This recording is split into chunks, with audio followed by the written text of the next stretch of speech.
Alors, avec cette décision de la FFF, est-ce qu'on peut le dire, Le Mans est officiellement en national? Si on veut être raisonnable, on va dire oui. Thierry Gomez a fait une déclaration à France Bleu Men. Je suis 90% concentré sur la saison prochaine. Il ne faut pas se tromper de combat. Donc, on Ouais, peut, voilà. est-ce que penser, est-ce qu'il n'y aura pas de recours en fait de la part du Mans? Aujourd'hui, je pense que c'est perdre beaucoup de temps et d'énergie que d'aller poursuivre le combat, quoi. De toute façon, est-ce qu'on aura des chances de gagner? Parce qu'on a plein d'exemples avec Luisnac et tout, il y a quelques Oui, années. voilà. Et en plus, il y a très très peu de chance. Et puis aujourd'hui, ça veut dire que tout le Mans FC est comment dire est en stand-by en attendant cette décision. Donc vous pouvez pas recruter, vous n'avez pas de visibilité. Vos partenaires, qu'est-ce que vous leur racontez? On se souvient de l'entêtement, on en avait parlé l'autre jour, l'entêtement d'Henri Le Garda sur cette histoire de la relégation administrative, enfin de la liquidation judiciaire du club. On se souvient que s'il n'avait pas ferraillé aussi longtemps, on peut penser que dans un premier temps, le club avait été relégué en national. Hein. La première décision du 28 février, je me souviens, 2013, c'était une relégation en national. Le budget du club sera de divisé par deux pour l'année prochaine. Est-ce que le club sera quand même compétitif au final? Est-ce qu'il pourra quand même être compétitif? Il sera compétitif si je rejoins ce que disait Thierry Gomez, s'il part tout de suite dans la bataille du national. Si aujourd'hui on perd son temps à, alors c'est vrai que bon l'édition est fraîche, mais il faut peut-être pas perdre son temps à pleurer ou à épiloguer. Voilà, le combat a été mené pendant un mois et demi. Là, bon, ça n'a pas fonctionné. Faut se concentrer directement sur le national. Et le Mans FC a cette expérience du national, on l'a vu, il est allé chercher sa accession en Ligue 2 au barrage. Donc quelque part, il sait d'où il vient, il sait où il retourne. Donc il sait aussi ce qu'il faut faire et ne pas faire. Enfin, Le Mans reviendra plus fort dans quelques années ou dès l'année prochaine, on verra. En tout cas, merci à toi Stéphane d'avoir été avec nous pour ces petites précisions. Et on va passer à Jérémy Choplin tout de suite. Bonjour Jérémy, Bonjour, comment tu vas? ça va, J'imagine ça va. forcément aussi un petit peu d'amertume cet après-midi. Oui, un petit peu, même je pense que c'est cruel, mais bon, je pense il faut digérer ça. Ça, pour ma part, je l'ai digéré en 1 heure. Il faut passer à autre chose. Il faut passer à autre chose. Faut pas le temps de gamberger et penser, penser à l'avenir et à la saison prochaine. Surtout que toi, tu étais venu en décembre avec une mission maintien de ton club de cœur. J'imagine que tu passes un peu du rêve au cauchemar, surtout dans ces conditions-là. Oui, c'est un goût d'inachevé parce que j'ai fait 5 6 matchs. Je suis venu ici, j'ai joué 2 mois, j'ai été confiné 2 mois, donc j'ai pas pu trop profiter, que ce soit de ma famille, pas profiter de ce stade, pas profiter de jouer pour le club, pour ce maillot. Donc c'est vrai que c'est un moment un peu particulier, mais bon, enfin, on était prêt à se sauver, mais je pense que, euh, je pense que maintenant la décision est cruelle et faudra penser à la saison prochaine. Tu dis que tu es tout de suite passé à autre chose, mais est-ce qu'on repense pas un petit peu quand même au match à Chambly ou pas du tout dans ces cas-là? Oui, il y a ce match à Chambly, mais il y en a beaucoup d'autres. Il y en a beaucoup d'autres toute la saison, à part, je veux dire, au mois à Noël où le club avait sorti un peu la tête de l'eau avec cette 15e place accrochée avant la trêve. Mais je pense que le club a été longuement dans une situation compliquée. C'est sûr qu'il y a ce match à Chambly, il y a le match à Nancy quand j'étais pas là, il y a le match nul contre Rodez à domicile où on fait match nul où on aurait pu l'emporter. Oui, on peut avoir beaucoup de regrets, mais au final on le paye cash. Les supporters sont très attachés à toi. Toi, tu es très attaché au Mans. Est-ce que tu te vois rester ou pas, même en national l'année prochaine? Oui, je me vois rester.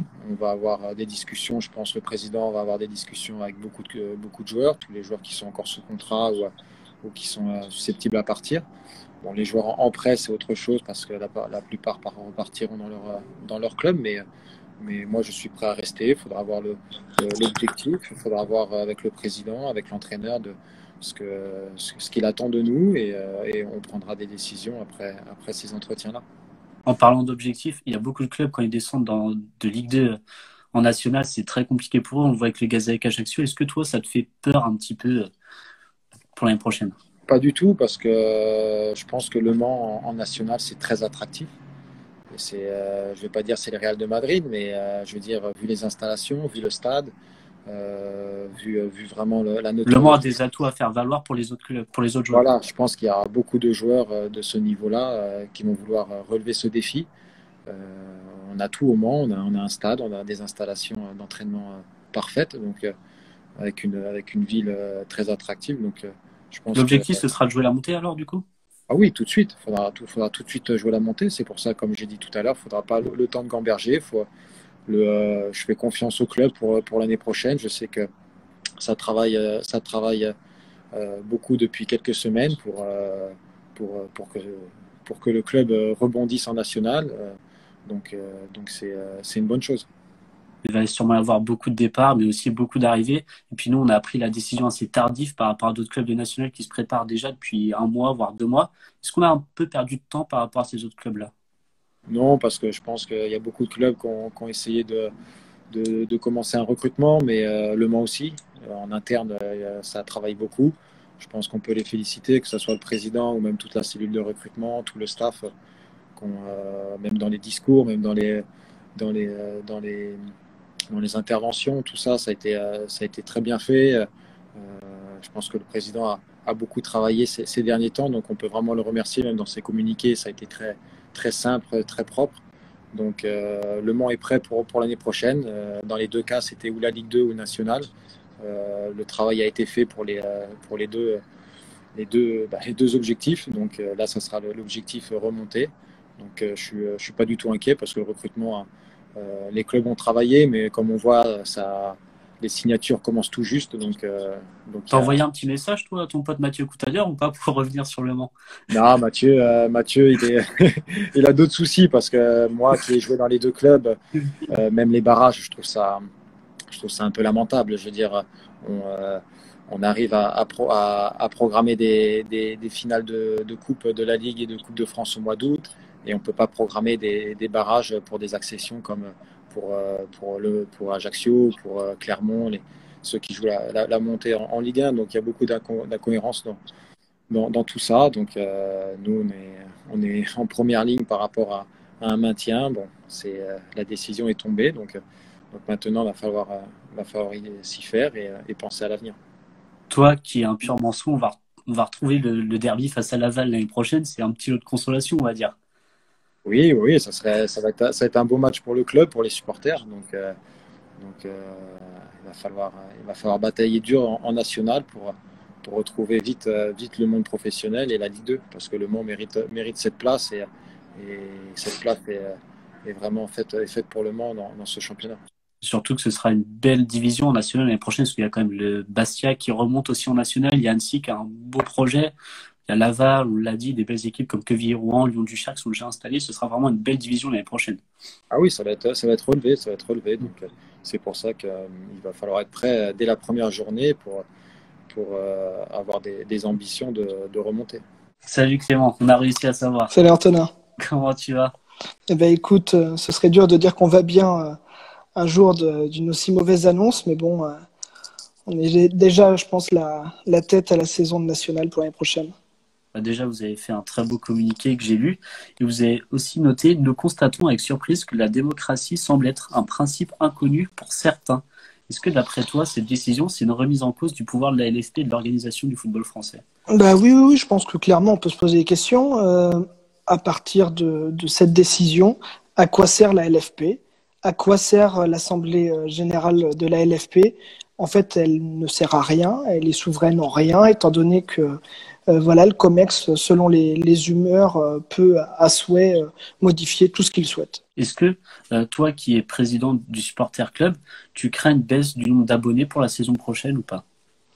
Alors c'est pas évident à dire, étant donné qu'au niveau du club des supporters, on ne sait pas encore quand va reprendre le championnat, quand est-ce qu'il y aura des matchs à huis clos pour démarrer, quand on va démarrer la période des abonnements. Tout ça sont autant d'éléments qui nous mettent aujourd'hui dans la capacité de répondre à cette question. Après, en revanche, je sais qu'on a on a un noyau dur de supporters qui était présent déjà depuis quelques années.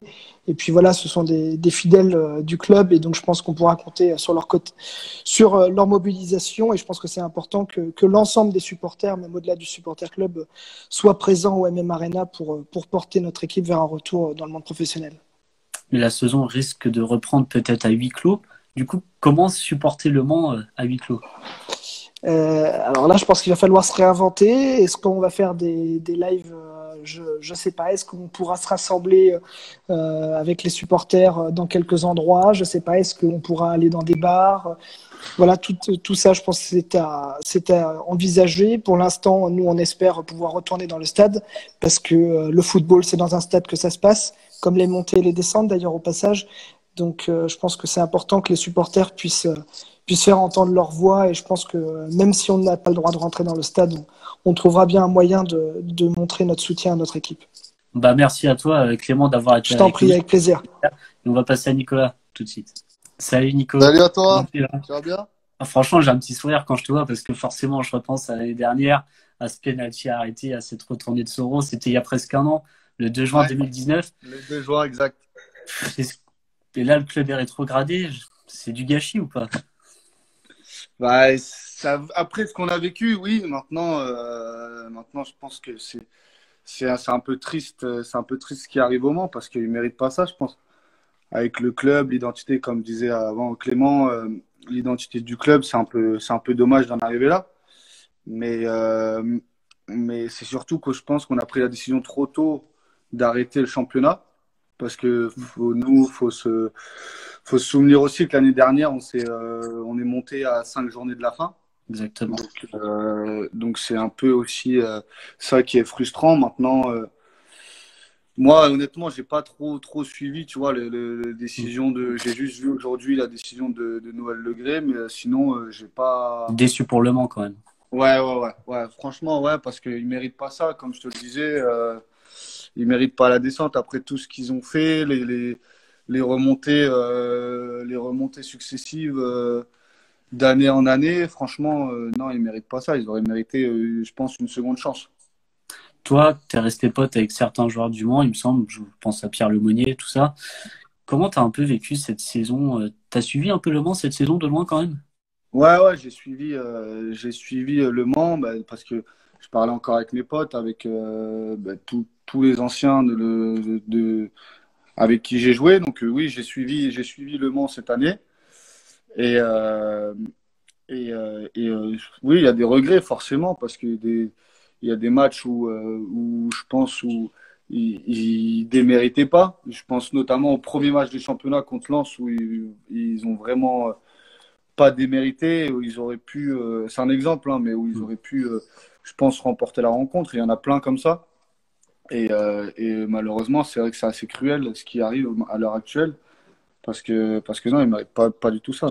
Toi qui as connu le club, il a les infrastructures, le stade, tout ça, le centre d'entraînement pour remonter en Ligue 2 rapidement? Oui. On l'a vu déjà l'année dernière et il y a 2 ans où honnêtement en national, ils ont pas le Mans n'a pas sa place en national et c'est uniquement dans le monde pro que Le Mans doit être. Maintenant, c'était difficile quand même de monter comme ça successivement et de rester au top aussi longtemps. C'est déjà très bien ce que Le Mans a fait pour revenir aussi vite au haut niveau. Maintenant, ils ont encore le statut professionnel, je pense. Donc il va falloir, et j'ai confiance au président, j'ai confiance aux joueurs qui seront là encore l'année prochaine. Maintenant, ils connaissent bien le national, ils connaissent bien la Ligue 2. Donc j'ai pas de souci à me faire là-dessus. Je suis persuadé qu'ils vont remonter directement. T'es devenu un supporter du Mans un peu. Ouais, c'est vrai. Je regarde. J'ai même une écharpe, une écharpe que Benoît m'avait donnée, un supporter, contre mon maillot. Donc non, je l'ai toujours. Elle est chez moi. Elle est bien rangée. En attendant, on te souhaite plein de bonnes choses, Nicolas, et puis une bonne reprise pour toi en Ligue 2 avec Valenciennes l'année prochaine. Merci, pas de souci. Au revoir à vous. Salut, merci à toi, Nico, d'avoir été là. Salut.